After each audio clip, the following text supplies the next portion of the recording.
ఉషోదయం ప్రేమించు కాపరి ఉషా కిరణాలు ఉదయకాలపు వాక్య ధ్యానమునకు మిమ్మల్ని ఆహ్వానిస్తున్నాం. ప్రార్థన.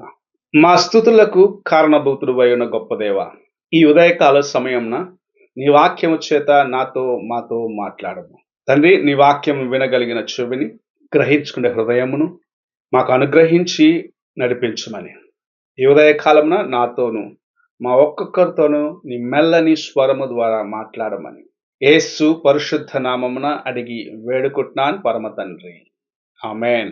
ఈ ఉదయకాలపు వాక్య భాగము తిమోతికి రాసిన 2వ పత్రిక 1వ అధ్యాయము 16 నుండి 18వ వచనం వరకు వాక్య భాగమును చదువుకుందాం. తిమోతికి రాసిన 2వ పత్రిక 1వ అధ్యాయము 16వ వచనము నుండి 18వ వచనం వరకు వాక్య భాగమును చదువుకుందాం.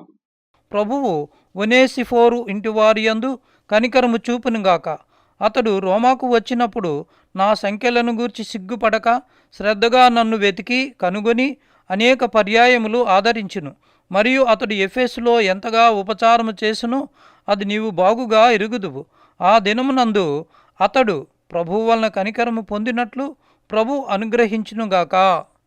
మనము చదివిన వాక్య భాగంలో ఒనేసిఫోర్ అనే ఒక వ్యక్తి యొక్క పేరు రావటం చూడగలం. ఆయన పేరు 2 సార్లు మాత్రమే పరిశుద్ధ గ్రంథంలో పౌలు భక్తుల చేత గుర్తించబడిన, లేకపోతే ఆయన గురించి చెప్పటం మనం చూడగలము.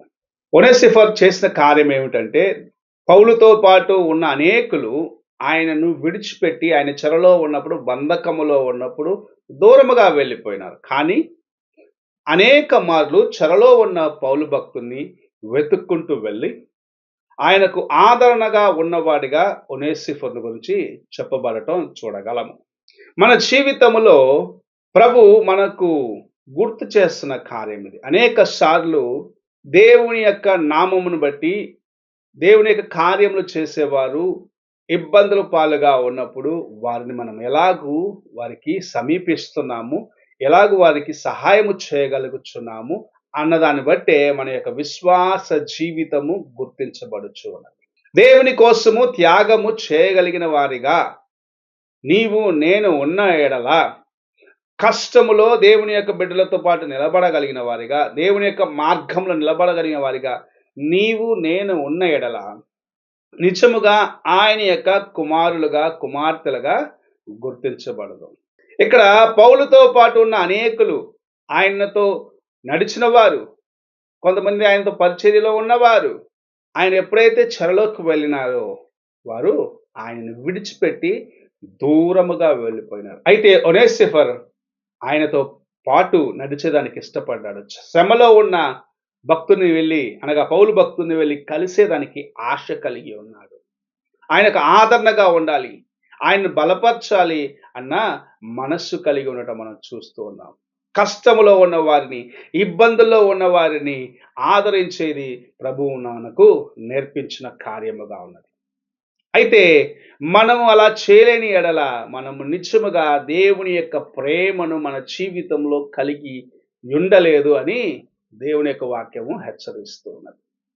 మనము దేవుని యొక్క ప్రేమను కలిగి ఉన్న ఎడల, దేవుని యొక్క మార్గములో నడిచిన ఎడల, ఇతరులకు దేవుని యొక్క కార్యములు చూపించే వారిగా ఉన్న ఎడల, శ్రమలో ఉన్నప్పుడు, వారి యొక్క అవసరతలో ఉన్నప్పుడు వారిని ఆదరించే వారిగా ఉంటాం, వారిని బలపరిచే వారిగా ఉంటాం, వారికి తోడుగా నిలబడేదానికి ప్రయత్నిస్తాం. ఒక ఇంటిలో మరణము సంభవించినప్పుడు అనేకులు ఆ ఇంటికి ఆదరణ చెప్తారు. కారణం ఏమిటంటే ఆ సమయంలో వారికి సహాయం చేయవలసిన బాధ్యత ఉన్నది. అలాగనే కష్టములో ఉన్న ఒక విశ్వాసిని దేవుని యొక్క వాక్యము చేత, దేవుని యొక్క ప్రేమ చేత నీవు ఆదరించినట్లయితే అది ఆయన చేసే సేవకు, ఆయన వెళ్ళే దేవుని కార్యముకు ఎంతో ఉపయోగకరంగా ఉంటుందని గ్రహించుకోవాలి. ఇక్కడ ఒనేసిఫోర్ ఆ కార్యము చేసిన దాన్ని బట్టి, అనగా పౌలుని చెరలో దర్శించి ఆయనను ఆదరించిన వాడిగా, ఆయనను బలపరిచిన వాడిగా, ఆయనకు సహాయముగా ఉన్నవాడిగా ఆయనను గుర్తించిన దాన్ని బట్టే ఆయన పేరుని ఆయన ఇక్కడ తిమోతికి రాసినప్పుడు ఆయన గురించి రాయటం మనం చూస్తూ ఉన్నాం. నీవు నేను కూడా దేవుని యొక్క కార్యంలో ఇలాగ ఉండాలి అని ప్రభు మనకు నేర్పిస్తూ ఉన్నాడు. కష్టములో అవస్థతలో ఉన్నప్పుడు సహాయము చేయకుండగా నీవు దూరముగా వెళ్ళిపోయినట్లయితే నీవు దేవుని నామముని అవమాన పాలు చేస్తున్నావు అనేది గుర్తించాలి. అవస్థతలో ఉన్న వారికి సహాయము చేయకుండా నేను క్రైస్తవుని అని నీవు చెప్పుకున్న ఎడల నీ క్రియలను బట్టి దేవుని యొక్క నామము అన్యుల మధ్యలో దూషించబడుచున్నది అనేది నీవు గ్రహించుకోవాలి. ఈ ఉదయకాలమున నీవు అవస్థతలో ఉన్న తోటి సహోదరునికి సహాయము చేయగలిగిన వాడిగా, తోటి సహోదరుని ఆదరించగలిగిన వ్యక్తిగా ఉన్నట్లయితే దేవుని ప్రేమను వారికి కనపరచగలవు. ఆయనను దేవుని కొరకు సంపాదించుకొనగలవు. ఆ వ్యక్తిని దేవుని కొరకు ఆదాయము చేయగలవని దేవుని యొక్క వాక్యము సెలవిస్తున్నది. అలా చేసేదానికి ప్రయత్నిస్తావా? ప్రభు నీకొక తరుణమును ఇవ్వాలని ఆశిస్తున్నాడు. ఆ తరుణము నీకు అనుగ్రహించబడినప్పుడు నీవు దాన్ని సద్వినియోగపరచుకొని దేవుని కోసము నమ్మకముగా జీవించడానికి ప్రయత్నించుము. ప్రార్థన చేసుకుందాం. పరిశుద్ధుడు అయిన యేసయ్య, ఈ ఉదయకాల సమయమున ఒనేసిఫర్ యొక్క జీవితమును ఆయన మాకు ముందు ఉంచినావు. దేవా, ఇబ్బందులో ఉన్న నీ సేవకుని చెరలో దర్శించి ఆయనకు ఆదరణగా ఉన్నట్లుగానైనా నీ సేవకుడు ఆయన గురించి సాక్ష్యము దేవా తిమోతికి రాసిన ఈ ఉత్తరంలో మేము చూస్తున్నాం తండ్రి.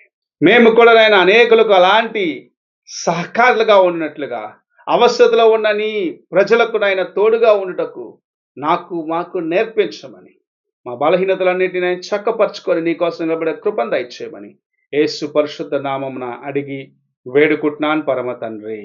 ఆమేన్. తండ్రి అయిన దేవుని ప్రేమ, కుమారుడైన క్రీస్తు కృప, ఆదరణకర్త అయిన పరిశుద్ధాత్మక సహవాసం ఇప్పుడు ఎల్లప్పుడూ తోడై ఉండి సదాకాలము నడిపించును గాక. ఆమేన్.